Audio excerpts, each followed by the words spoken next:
Lucia Cilalahi. Saya Adinda Yohana Pakpahan. Saya Frida Manurung. Saya Nida Sinurat. Kami akan membuat video dengan judul Sifat-sifat bangun datar, segi 3, segi 4, segi genap, kurikulum matematika SD untuk memenuhi tugas mata kuliah geometri dan pengukuran yang diampu oleh Ibu dosen Mai Alemina Ketaren MPD. Happy watching! Halo teman-teman, pada kesempatan kali ini kita akan membahas mengenai segitiga. Nah, teman-teman tahu nggak sih apa itu segitiga? Jadi, segitiga itu merupakan salah satu bentuk bangun datar yang memiliki 3 sisi.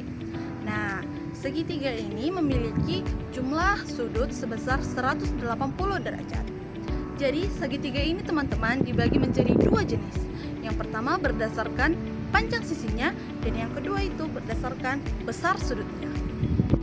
Jadi teman-teman, segitiga berdasarkan panjang sisinya dapat dibagi menjadi, yang pertama itu ada segitiga sama sisi. Nah, segitiga sama sisi ini adalah segitiga yang ketiga sisinya sama panjangnya. Nah, sifat-sifatnya yang pertama, ketiga sisinya sama panjang, yang kedua ketiga sudutnya sama besar yaitu 60 derajat, dan yang terakhir memiliki 3 sumbu simetri. Berikutnya ada segitiga sama kaki. Nah, segitiga sama kaki adalah segitiga yang memiliki 2 sisi yang sama panjang dan sisi lainnya berbeda panjangnya. Sifat-sifatnya diantara lain yang pertama itu ada 2 sisinya sama panjang, dan yang kedua 2 sudut yang di hadapan sisi sama panjang itu sama besar, dan yang ketiga memiliki 1 sumbu simetri. Dan yang terakhir teman-teman ada segitiga sembarang. Segitiga sembarang merupakan segitiga yang ketiga sisinya berbeda panjangnya dan ketiga sudutnya memiliki besar yang berbeda. Nah, sifat-sifatnya yang pertama, ketiga sisinya berbeda panjangnya, yang kedua, ketiga sudutnya berbeda besarnya, dan yang ketiga, tidak memiliki sumbu simetri. Berdasarkan besar sudut-sudutnya, segitiga dapat dibedakan menjadi 3 jenis. Yang pertama yaitu segitiga lancip. Segitiga lancip adalah segitiga yang ketiga sudutnya lebih kecil dari 90 derajat. Adapun sifat-sifatnya, yang pertama, ketiga sudutnya lebih kecil dari 90 derajat. Yang kedua, jumlah ketiga sudutnya selalu 180 derajat. Lalu yang ketiga, semua sisi memiliki panjang yang berbeda, kecuali jika segitiganya sama kaki atau sama sisi. Yang kedua yaitu segitiga siku-siku. Ialah segitiga yang memiliki satu sudut tepat 90 derajat. Adapun sifat-sifatnya, yang pertama, salah satu sudutnya selalu 90 derajat atau sudut siku-siku. Yang kedua, sudut lainnya saling melengkapi menjadi 90 derajat. Yang ketiga, sisi yang berhadapan dengan sudut 90 derajat disebut dengan sisi miring atau hipotenusa. Yang ketiga yaitu segitiga tumpul. Ialah segitiga yang memiliki satu sudut lebih dari 90 derajat. Adapun sifat-sifatnya, yang pertama, satu sudutnya lebih dari 90 derajat, sedangkan 2 sudut lainnya kurang dari 90 derajat. Yang kedua, jumlah ketiga sudutnya tetap 180 derajat. Dan yang terakhir, sisi yang berhadapan dengan sudut tumpul merupakan sisi yang paling panjang. Yang kedua ada segi 4. Segi 4 adalah bangun datar yang memiliki 4 sisi, 4 sudut, dan 4 titik sudut. Jumlah keempat sudutnya selalu berbentuk 360 derajat. Ciri umum dari segi 4 adalah yang pertama memiliki 4 sisi dan 4 sudut. Yang kedua, jumlah semua sudutnya adalah 360 derajat. Yang ketiga, dapat dibentuk dari 2 segitiga yang digabungkan.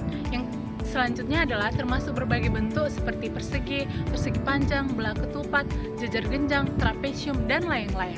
Yang pertama, saya akan membahas persegi.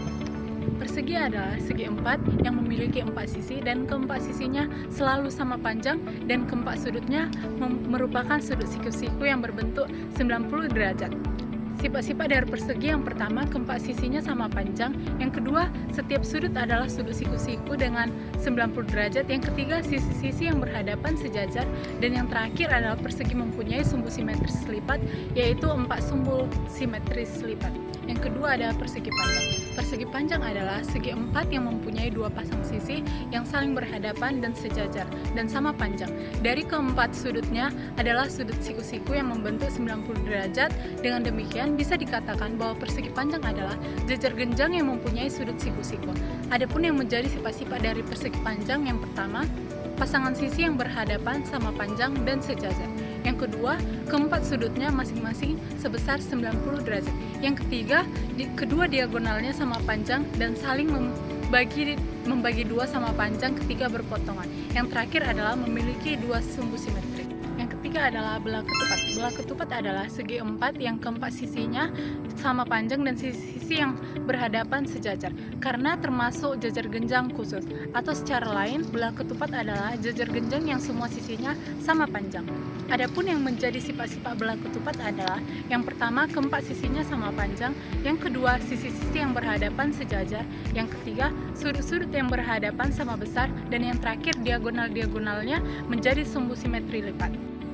Selanjutnya, yang keempat ada jajar genjang. Jajar genjang adalah bangun datar dua dimensi yang memiliki dua pasang sisi yang berhadapan dan sejajar. Sisi-sisi yang sejajar juga memiliki panjang yang sama. Nah, sifat-sifat jajar genjang ada yang pertama, memiliki dua pasang sisi yang berhadapan sejajar dan sama panjang. Yang kedua, sudut-sudut yang berhadapan sama besar. Nah, yang ketiga ada jumlah dua sudut yang berdekatan adalah 180 derajat. Yang keempat, diagonal-diagonalnya berpotongan dan membagi dua sama panjang, tetapi tidak tegak lurus. Yang kelima, tidak memiliki simetri lipat, tetapi memiliki dua simetri putar atau putaran 180 derajat. Yang kelima ada trapesium. Trapesium adalah bangun datar segi empat yang hanya memiliki satu pasang sisi sejajar. Sifat-sifat trapesium ini antara lain yang pertama, memiliki satu pasang sisi sejajar. Yang kedua, jumlah sudut-sudut yang berdekatan antara sisi sejajar adalah 180 derajat. Nah, trapesium ini dibagi menjadi tiga. Yang pertama, trapesium siku-siku yang memiliki dua sudut siku-siku. Yang kedua, trapesium sama kaki, yang dimana sisi tidak sejajarnya sama panjang dan sudut-sudut di kaki sama besar. Yang ketiga itu trapesium sembarang, semua sisi dan sudutnya berbeda. Nah, yang keempat ciri-ciri trapesium ini adalah tidak memiliki simetri lipat, kecuali trapesium sama kaki memiliki satu simetri lipat. Yang terakhir itu ada tidak memiliki simetri putar, kecuali trapesium sama kaki yang memiliki simetri putar 180. Selanjutnya yang keenam ada layang-layang. Layang-layang adalah bangun datar segi empat yang memiliki dua pasang sisi yang sama panjang, tetapi sisi-sisi tersebut tidak sejajar. Nah, apa sih sifat-sifat layang-layang tersebut? Yang pertama ada memiliki dua pasang sisi yang sama panjang tetapi tidak sejajar. Yang kedua, salah satu diagonalnya membagi dua diagonal lainnya secara tegak lurus. Nah, diagonal yang membagi dua juga membagi dua sudut yang berhadapan. Yang selanjutnya, ciri-cirinya itu memiliki satu simetri lipat, dan yang terakhir tidak memiliki simetri putar. Oke, yang ketiga ada segi banyak ataupun poligon. Jadi segitiga dibentuk dari tiga ruas garis yang menghubungkan tiga titik dan tidak segaris. Karena hanya terdiri dari garis-garis pembatas, segitiga tidak memiliki luas melainkan hanya keliling. Yang memiliki luas adalah daerah segitiga beserta bagian dalamnya. Jadi, menurut Meilantiva dan kawan-kawannya 2018, segi banyak ataupun poligon merupakan gabungan beberapa ruas garis yang saling bertemu di titik, di mana setiap ruas garis bertemu tepat dengan dua ruas garis lainnya hingga membentuk bangun tertutup. Dalam geometri, poligon ataupun segi banyak ini adalah bangun datar yang dibentuk oleh sejumlah garis lurus yang terhubung dan membentuk serangkaian tertutup. Setiap garis disebut sisi, dan titik pertemuan dua sisi disebut sebuah sudut. Poligon dengan n sisi disebut segi n, misalnya segitiga adalah segitiga. Secara umum, poligon merupakan salah satu contoh bangun yang berdimensi dua dari bentuk yang lebih luas, yaitu disebut politok. Di sini ada sifatnya, itu ada sudut. Sudut dalam atau sudut internal. Jika sebuah titik dalam sudut berada di dalam poligon, tergantung apakah poligon itu bersifat cembung ataupun non-cembung. Masing-masing titik sudut di sebuah poligon memiliki tepat satu sudut dalam. Jika setiap sudut dalam poligon sederhana kurang dari 180, maka poligon itu disebut cembung. Sebaliknya, sudut luar juga disebut sudut eksternal ataupun sudut putaran. Ini adalah sebuah sudut yang dibentuk oleh satu buah sisi poligon sederhana dan juga garis diperluas dari sisi depan.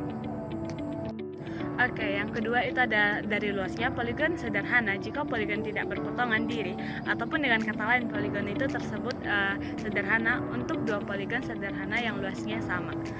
Teorema Bolyai-Grevien mengatakan bahwa poligon pertama dapat dipotong menjadi poligon yang dapat disatukan kembali untuk membentuk poligon kedua. Yang kedua ada poligon beraturan. Jadi poligon yang beraturan ini membentuk ekuagular atau semua sudutnya sama besar, dan juga equalateral ataupun semua sisinya sama panjang. Poligon beraturan dapat berbentuk jembok ataupun bintang. Dalam limitnya, baris poligon beraturan dengan jumlah sisi yang semakin banyak akan mempromasi sebuah lingkaran. Jika keliling ataupun luasnya tetap atau sebuah apriogen beraturan ataupun secara efektif merupakan garis lurus jika panjangnya rusuk tetap. Oke, baiklah, sekian pemaparan materi yang bisa kami sampaikan. Semoga apa yang kami sampaikan dapat menambah wawasan dan pengetahuan kita semua. Terima kasih. Dadah.